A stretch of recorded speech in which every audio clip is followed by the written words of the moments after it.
I want to call your attention to two beautiful young women. Michelle O'Connell at the top from St. Augustine, Florida, and Molly Young in the bottom photograph from Carbondale, Illinois. I know most of you are already familiar with these two girls and their horrible deaths. And you're probably not completely aware of the circumstances surrounding them other than what you've heard. We've investigated both of these by reviewing what police reports we were able to obtain. Both of these young women were killed by handguns.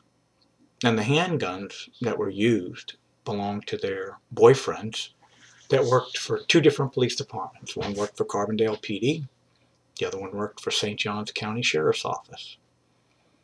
The other thing that's unusual about these shootings is the trajectory of the bullets.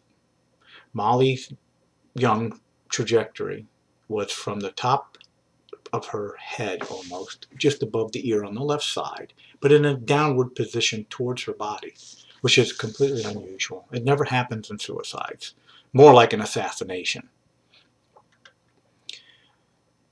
The fact that she was shot that way clearly points towards murder, not a suicide. The other part of that fact is that she was using her left hand when she's right-handed. And there's no backspatter on the gun or on her hand, which clearly indicates to me she never fired that pistol. Someone else did. The police in that case can't even figure out what the blood spatter is. I know that they didn't collect everything out of the room, which is absolutely wrong. There was blood on sheets and some other objects in that room where the blood was deposited, and it wasn't collected. Wrong. Same thing in Michelle's case.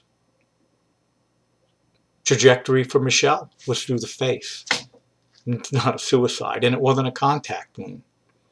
Again, more likely an assassination. And once again, improper collection of evidence.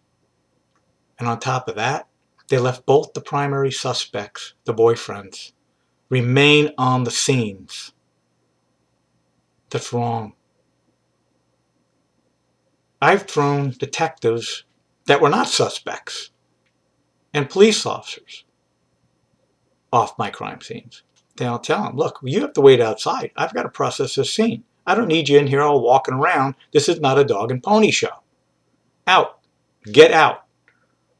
But because of their lack of protocol, they've trampled upon evidence. And this doesn't happen in just these two cases. This has happened in every case that we have.